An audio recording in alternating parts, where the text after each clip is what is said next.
اللہ اکبر اللہ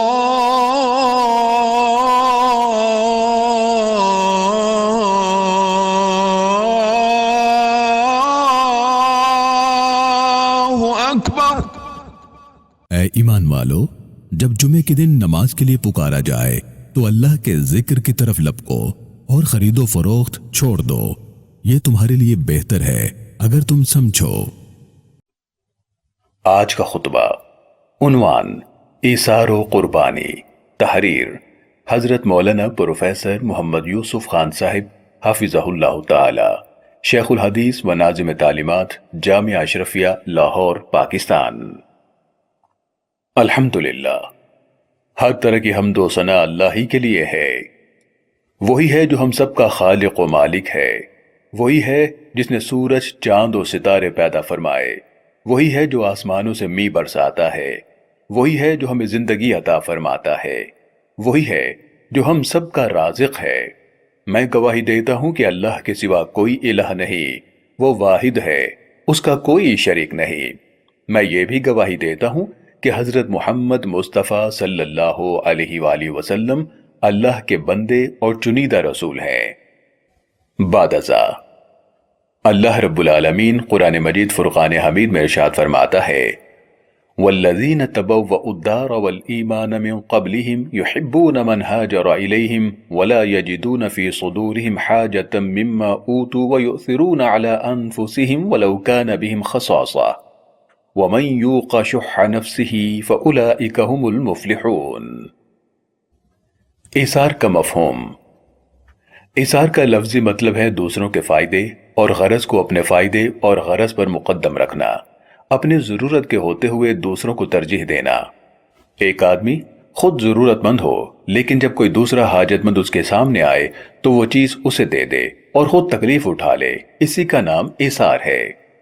ایثار جیسی اعلیٰ خوبی سے ہم مکمل طور پر فائدہ جب ہی اٹھا سکتے ہیں جبکہ ہمارے ذہن میں رسول اللہ صلی اللہ علیہ وسلم کے ایثار کا انداز اور صحابہ اکرام رضی اللہ عنہم کے ایثار کا طریقہ موجود ہو، اور یہ بھی معلوم ہو کہ ایثار کی خوبی انسان میں کیسے پیدا ہوتی ہے، اور یہ کہ ہم خود اپنے اندر ایثار کیسے پیدا کریں۔ انسان کی فطرت میں یہ بات داخل ہے کہ جب اسے کسی کام میں فائدہ نظر آئے تو وہ کام انسان بخوشی کرنے کو تیار ہو جاتا ہے۔ ہمیں بظاہر ایثار کرنے میں اپنا ذاتی نقصان نظر آتا ہے، لہٰذا ہمیں قرآن و سنت کی تعلیمات کے ذریعے معلوم ہونا چاہیے کہ ایثار کرنے کا دنیا میں کیا فائدہ ہوتا ہے اور آخرت میں کیا پھل ملے گا۔ انسان کی فطرت میں یہ بات بھی نمایاں نظر آتی ہے کہ جب انسان کو کسی کام میں نقصان نظر آتا ہے تو انسان اس کام سے بچنے کی کوشش کرتا ہے، لہٰذا ہمیں یہ بات بھی ضرور ذہن میں رکھنی چاہیے کہ ایثار جیسی اعلیٰ خوبی اور کمال ہمارے اندر موجود نہ ہو تو ہمیں کیا نقصان ہوتا ہے۔ اگر آج ہمارے اندر ایثار نہیں تو اس سے ہمیں کیا نقصان ہو رہا ہے، اور یہ کہ آج ہم اپنے معاشرے میں کس کس طرح سے ایثار کر سکتے ہیں اور کون سے ایسے مراحل ہیں جن میں آج ایثار کی اشد ضرورت ہے۔ ایثار کا معیار۔ میرے مسلمان بھائیوں، سب سے پہلے جب ہم رسول اللہ صلی اللہ علیہ وسلم کی حیات طیبہ کا مطالعہ کرتے ہیں تو پوری حیات طیبہ ایثار کے اعلیٰ ترین نمونوں سے بھری ہوئی نظر آتی ہے۔ چنانچہ صحیح بخاری میں حضرت سلمان بن سعد رضی اللہ تعالیٰ عنہ سے روایت ہے کہ ایک عورت رسول اللہ صلی اللہ علیہ وسلم کی خدمت میں ایک چادر بطور ہدیہ لے کر آئی اور عرض کیا کہ میں یہ چادر آپ کو اڑانا چاہتی ہوں۔ آپ صلی اللہ علیہ وسلم کو اس وقت چادر کی ضرورت بھی تھی۔ اتنے میں ایک صحابی نے آپ صلی اللہ علیہ وسلم کو چادر اوڑھتے ہوئے دیکھا تو عرض کیا، یا رسول اللہ، یہ چادر تو بہت اچھی ہے، یہ مجھے عنایت فرما دیجئے۔ آپ صلی اللہ علیہ وسلم نے وہ چادر اتار کر اسی وقت انہیں دے دی۔ جب رسول اللہ صلی اللہ علیہ وسلم مجلس سے اٹھ کر تشریف لے گئے تو بعض صحابہ نے ان صاحب سے یہ کہا کہ آپ نے اچھا نہیں کیا، جبکہ تم دیکھ رہے تھے کہ رسول اللہ صلی اللہ علیہ وسلم کو خود اس کی ضرورت تھی، اس کے باوجود تم نے اسے مانگ لیا، اور تمہیں یہ بھی معلوم تھا کہ رسول اللہ صلی اللہ علیہ وسلم سے جو چیز مانگی جائے آپ ضرور دیتے ہیں۔ اس صحابی نے باقی ساتھیوں سے کہا کہ میں نے تو برکت کے خیال سے ایسا کیا کیونکہ اللہ کے محبوب نے اسے پہن لیا تھا، اب یہ چادر میرا کفن بنے گی۔ بھیک مانگنا اور ایثار۔ اس واقعے سے ایثار کا مفہوم بخوبی سمجھ آ جاتا ہے، لیکن یہاں ایک بات کی وضاحت بھی ضروری ہے کہ صحابی نے جو رسول اللہ صلی اللہ علیہ وسلم سے چادر مانگی، یہ صحابی اور آپ صلی اللہ علیہ وسلم کے درمیان محبت اور اعتماد کا رشتہ تھا، ورنہ عام آدمی کے لیے کسی انسان سے سوال کرنا اور مانگنا اس وقت تک جائز نہیں جب تک کہ وہ بالکل مجبور نہ ہو جائے، اس لیے کہ رسول اللہ صلی اللہ علیہ وسلم نے سوال کرنے اور بھیک مانگنے کی بڑی سزا بیان فرمائی ہے۔ چنانچہ ارشاد نبوی ہے کہ جو آدمی لوگوں سے دنیا میں مانگتا پھرتا ہے، قیامت کے دن وہ اس طرح اٹھے گا کہ اس کے چہرے پر گوشت نہ ہوگا۔ اللہ تعالی ہمیں محفوظ رکھے، کس قدر خوفناک چہرہ ہوگا، لہذا مجبوری کے بغیر کسی سے مانگنا اور سوال نہیں کرنا چاہیے۔ صحابہ کرام رضی اللہ عنہم کا ایثار۔ رسول اللہ صلی اللہ علیہ وسلم نے صحابہ کرام کو ایثار کی ایسی تعلیم دی کہ اللہ رب العزت نے وحی کے ذریعے ان کے بارے میں اپنی خوشی کا اظہار فرمایا۔ بخاری اور مسلم میں حضرت ابو ہریرہ رضی اللہ تعالیٰ عنہ سے روایت ہے کہ ایک صحابی رسول اللہ صلی اللہ علیہ وسلم کی خدمت میں حاضر ہوئے، بھوک اور پریشانی کا اظہار کیا۔ آپ صلی اللہ علیہ وسلم نے گھروں میں آدمی بھیجا لیکن کہیں سے کچھ نہ ملا۔ پھر آپ صلی اللہ علیہ وسلم نے صحابہ سے فرمایا کہ کوئی شخص ہے جو ان کی ایک رات کی مہمانی قبول کرے۔ ایک انصاری صحابی ابو طلحہ نے عرض کیا، یا رسول اللہ صلی اللہ علیہ وسلم، میں مہمانی کروں گا۔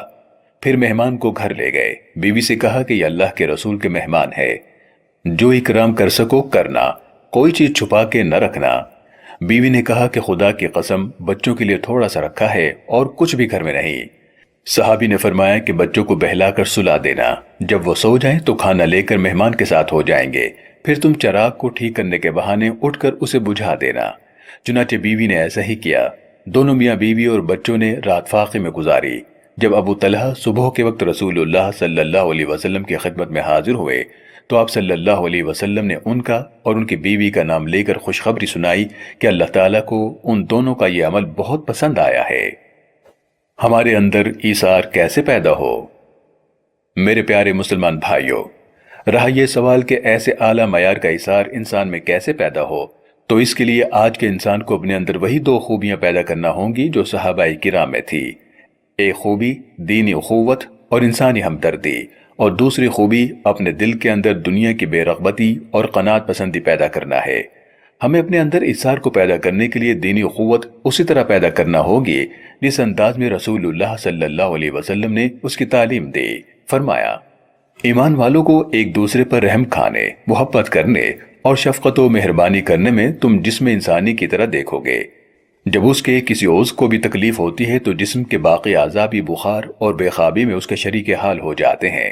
اس ارشاد نبوی سے معلوم ہوا کہ مسلمانوں کے درمیان آپس میں ایسی محبت، ہمدردی اور ایسا دلی تعلق ہونا چاہیے کہ دیکھنے والی آنکھ اس حال میں دیکھے کہ اگر ان میں سے کوئی مصیبت میں مبتلا ہو تو سب اس کو اپنی تکلیف سمجھیں اور سب لوگ اس کی فکر اور بے چینی میں شریک ہوں۔ ایثار مشعل راہ۔ دوسرے کے دکھ درد میں شریک ہو کر ایثار کرنے کا ایک ایسا موقع ہمیں اسلامی تاریخ میں نظر آتا ہے جو آج کی دکھی انسانیت کے لیے روشن راستہ ہے، اور وہ موقع صحابہ کرام کی ہجرت کا موقع ہے۔ عام دنیا کے انسانوں کا مزاج ایسے موقع پر یہ ہوتا ہے کہ ایسے اجڑے ہوئے خستہ حال لوگوں کو اپنی بستی میں جگہ دینا بھی پسند نہیں کیا جاتا، مگر مدینہ منورہ میں مقیم انصار نے مہاجرین صحابہ کو صرف اپنی بستی میں جگہ ہی نہیں دی بلکہ اپنے مکانوں میں آباد کیا، اپنے اموال میں حصے دار بنایا۔ اس طرح عزت و احترام سے استقبال کیا کہ ایک ایک مہاجر کو اپنے پاس جگہ دینے کے لیے کئی انصاری حضرات نے درخواست کی، یہاں تک کہ قرعہ اندازی کروانا پڑی کہ کون کس کے گھر میں ٹھہرے گا۔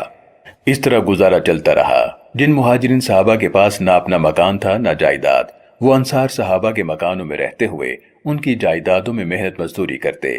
ایک مرتبہ جب بنو نذیر وغیرہ کے اموال بطور مال غنیمت آئے تو رسول اللہ صلی اللہ علیہ وسلم نے انصار مدینہ کے سردار ثابت بن قیس رضی اللہ عنہ کو بلا کر فرمایا کہ اپنی قوم انصار کو میرے پاس بلاؤ۔ جب سب جمع ہو گئے تو رسول اللہ صلی اللہ علیہ وسلم نے خطبے میں فرمایا کہ جو سلوک آپ نے مہاجر بھائیوں کے ساتھ کیا ہے وہ بڑی ہمت کا کام تھا۔ اب اللہ تعالیٰ نے بنو نذیر کے اموال آپ کو دیے ہیں، اگر آپ چاہیں تو میں ان اموال کو مہاجرین و انصار سب میں تقسیم کر دوں اور مہاجرین پہلے کی طرح اپنے مکانوں میں رہائش رکھیں، اور اگر آپ چاہیں تو ایسا کیا جائے کہ مہاجرین جو کہ بے گھر اور بے زر لوگ ہیں یہ اموال صرف ان میں تقسیم کر دیے جائیں اور یہ لوگ انصار کے گھروں کو چھوڑ کر اپنے گھر الگ طور پر بسا لیں۔ رسول اللہ صلی اللہ علیہ وسلم کا یہ خطبہ سن کر انصار مدینہ کے دو بڑے سردار حضرت سعد بن عبادہ اور سعد بن معاذ رضی اللہ عنہما کھڑے ہوئے اور عرض کیا کہ یا رسول اللہ صلی اللہ علیہ وسلم، ہماری رائے یہ ہے کہ یہ سارا مال صرف مہاجر بھائیوں میں تقسیم فرما دے اور مہاجرین پھر بھی ہمارے گھروں میں مقیم رہے۔ ان دونوں سرداروں کی بات سن کر تمام انصار پکار اٹھے کہ ہم سب اس فیصلے پر راضی ہیں۔ انصار صحابہ کے اس قابل قدر اظہار پر سورہ حشر کی آیات نازل ہوئی اور اللہ رب العزت نے ان کے اظہار کی تعریف کرتے ہوئے فرمایا کہ یہ لوگ جو مہاجرین سے محبت کرتے ہیں اور جو مال مہاجرین کو ملے اس پر ان کا دل تنگ بھی نہیں ہوتا۔ فرمایا وَيُؤْثِرُونَ عَلَىٰ أَنفُسِهِمْ وَلَوْ كَانَ بِهِمْ خَصَاصَةٌ، اور وہ اپنے نفسوں پر ایثار کرتے ہیں، یعنی دوسروں کی خواہش اور ضرورت کو اپنی ضرورت اور حاجت پر مقدم رکھتے ہیں، اگرچہ یہ خود حاجت مند اور فقر و فاقے میں ہوں۔ میرے پیارے بھائیوں، صحابہ کرام کے درمیان تو ایثار کرنے کے عمل نے باقاعدہ مقابلے کی شکل اختیار کر لی تھی کہ کون زیادہ ایثار کرتا ہے۔ حضرت عمر رضی اللہ تعالیٰ عنہ فرماتے ہیں کہ غزوہ تبوک کے موقع پر رسول اللہ صلی اللہ علیہ وسلم نے صدقہ و خیرات کا حکم فرمایا۔ حسن اتفاق کے میرے پاس کچھ مال موجود تھا، میں نے یہ سوچا کہ ابو بکر سے آگے بڑھنے کا آج اچھا موقع ہے۔ یہ سوچ کر میں خوشی خوشی گھر گیا اور آدھا مال لے آیا۔ آپ صلی اللہ علیہ وسلم نے پوچھا گھر والوں کے لیے کیا چھوڑ آئے ہو؟ میں نے عرض کیا آدھا مال چھوڑا ہے۔ اتنے میں حضرت ابو بکر صدیق رضی اللہ تعالیٰ عنہ اپنا سارا مال لے آئے۔ رسول اللہ صلی اللہ علیہ وسلم نے فرمایا اے ابو بکر گھر والوں کے لیے کیا چھوڑا؟ ابو بکر صدیق رضی اللہ تعالیٰ عنہ نے فرمایا ان کے لیے اللہ اور اس کے رسول کو چھوڑ آیا۔ حضرت عمر رضی اللہ تعالیٰ عنہ فرماتے ہیں کہ میں نے جان لیا کہ میں ابو بکر سے کبھی آگے نہیں بڑھ سکتا۔ ایثار کی حد۔ اب ایثار کرتے وقت ایک بات کی طرف توجہ دلانا ضروری ہے کہ اس موقع پر حضرت ابو بکر رضی اللہ تعالیٰ عنہ نے سارے مال کا ایثار کر دیا اور صدقہ کر دیا، لیکن رسول اللہ صلی اللہ علیہ وسلم نے اپنا پورا مال صدقہ کر دینے سے منع بھی فرمایا ہے۔ جیسے کہ ایک شخص نے رسول اللہ صلی اللہ علیہ وسلم کی خدمت میں ایک انڈے کے برابر سونے کا ٹکڑا بغرض صدقہ پیش کیا تو آپ صلی اللہ علیہ وسلم نے اس کی طرف پھینک کر ارشاد فرمایا کہ تم میں سے بعض لوگ اپنا سارا مال صدقہ کرنے کو لے آتے ہیں پھر محتاج ہو کر لوگوں سے بھیک مانگتے ہیں۔ ان دونوں روایات سے یہ نتیجہ نکلتا ہے کہ لوگوں کے حالات مختلف ہوتے ہیں، اس لیے پورا مال صدقہ کر ڈالنے کی ممانعت ان لوگوں کے لیے ہے جو بعد میں فقر و فاقے پر صبر نہ کر سکیں، اپنے ایثار کرنے پر بعد میں افسوس کرتے رہیں یا لوگوں سے بھیک مانگنے پر مجبور ہو جائیں۔ لیکن وہ لوگ جن کے عزم و ہمت اور ثابت قدمی کا یہ حال ہو کہ سب کچھ ایثار کر کے فقر و فاقہ پر کوئی پریشانی نہ ہو بلکہ ہمت کے ساتھ صبر کر سکتے ہوں، ان کے لیے سارا مال صدقہ کر کے ایثار کرنا جائز ہے، جیسا کہ حضرت صدیق رضی اللہ تعالیٰ عنہ نے کیا۔ اور اگر کسی انسان پر بیوی بچوں کی کفالت کی ذمہ داری ہو تو یہ حقوق پورے کرنا اس کے لیے واجب ہیں۔ ایثار کے فوائد، اتحاد و یکجہتی۔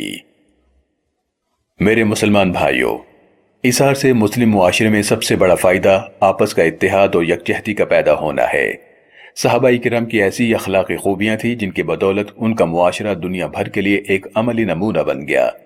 اس دور کے مسلمان جس نئے ملک میں قدم رکھتے وہاں کے لوگ ان کی معاشرتی زندگی میں اخلاق کو دیکھ کر اور ان کے ایثار و قربانی کا مشاہدہ کر کے اس قدر متاثر ہو جاتے کہ فوراً اسلام قبول کر لیتے۔ ایثار سے دلوں میں تعلق اور جوڑ پیدا ہوتا ہے جو مسلمان قوم کی نشانی ہے، اس لیے کہ رسول اللہ صلی اللہ علیہ وسلم نے فرمایا کہ مسلمان قوم کی مثال ایک عمارت کی سی ہے جس کی ہر اینٹ دوسری اینٹ کو مضبوط کرتی ہے۔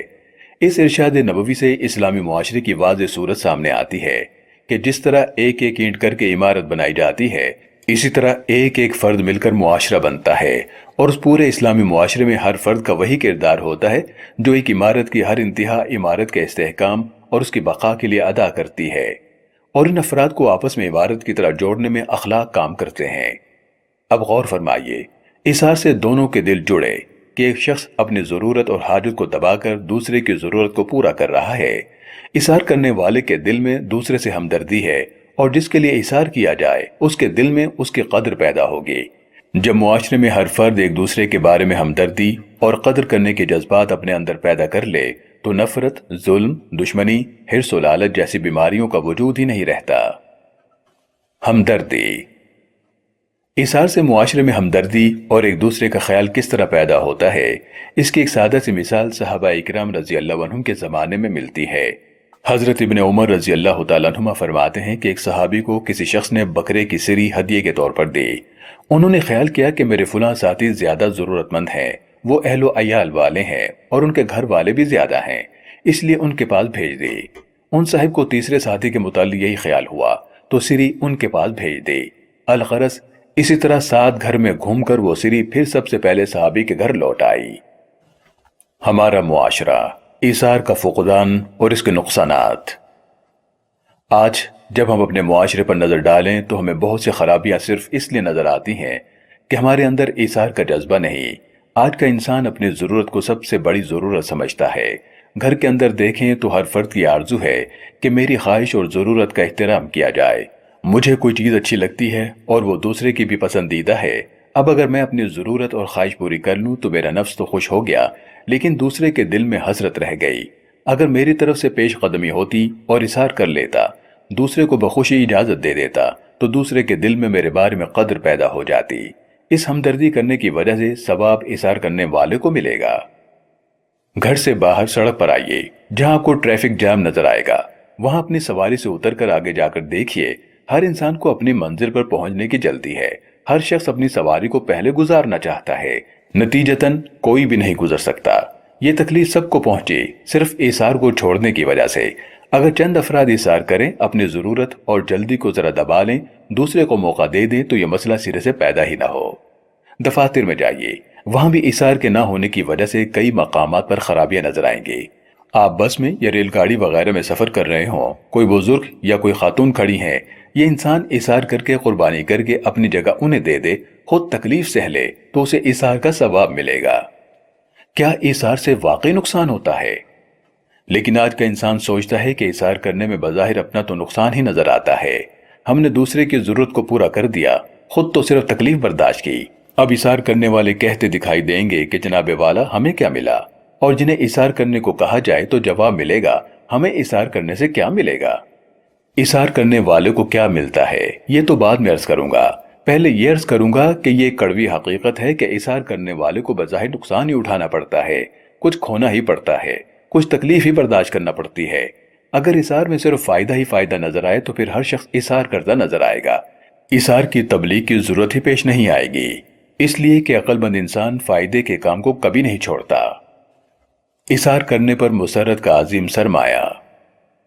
اب رہا یہ معاملہ کہ ایثار کرنے سے کیا ملتا ہے، تو دنیا میں اس انسان کو دوسرے کی محبت ملے گی، اور اگر یہ انسان ایثار کرنے میں پرخلوص ہے تو یقین جانیے اس انسان کو کچھ کھو کر، کچھ تکلیف اٹھا کر بھی ایسی خوشی ملے گی، مسرت کا ایسا احساس ملے گا کہ اسے دنیا کی بہت سی چیزیں پا کر بھی نہ ملے گا۔ ایثار کا بدلہ آخرت میں۔ ایثار کا بدلہ آخرت میں کیا ملے گا؟ تو ایثار کرنے والے کو یہ بات ذہن نشی رکھنی چاہیے کہ اس نے اپنی ضرورت کو دبا کر، اسے چھوڑ کر، قربان کر کے دوسرے کی حاجت اور ضرورت کو پورا کیا ہے۔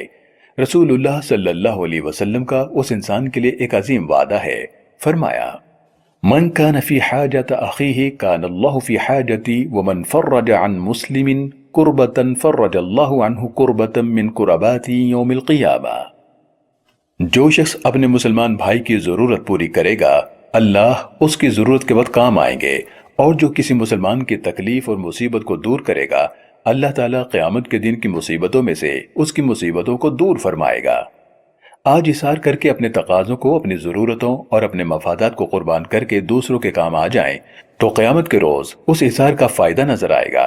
اس دن ہم اس دنیا کی ضرورتوں سے زیادہ اہم ضرورتوں کے محتاج ہوں گے۔ آج ہم خدا کی مخلوق کے کام آئیں گے، کل خدا ہمارے کام آئے گا۔ ایثار نہ ہونے کا انجام۔ میرے مسلمان بھائیوں، لیکن اگر آج انسان ایثار نہیں کرے گا تو اس کے دل میں دنیا کے حرص و ہوس جگہ پکڑتی چلی جائے گی، اس لیے کہ رسول اللہ صلی اللہ علیہ وسلم نے فرمایا اگر آدم کے بیٹے کے پاس 2 وادیاں مال سے بھری ہوئی موجود ہوں تو یہ تیسری وادی بھی چاہے گا، اور اس آدم کے بیٹے کا پیٹ قبر کی مٹی کے سوا کوئی چیز نہیں بھر سکتی۔ عام دنیا کی زندگی میں ایثار کرنا تو معمولی بات ہے۔ صحابہ کرام نے قیامت تک کے لیے ایثار کی زندہ و تابندہ مثالیں پیش کر دیں۔ ایثار کی انتہا۔ حضرت ابو جہم بن حذیفہ رضی اللہ تعالیٰ عنہ فرماتے ہیں کہ میں یرموک کی لڑائی میں اپنے چچا زاد بھائی کی تلاش میں نکلا۔ وہ جنگ میں شریک تھے اور میں نے ایک پانی کا مشکیزہ اپنے ساتھ لیا تاکہ وہ پیاسے ہوں تو پانی پلاؤں۔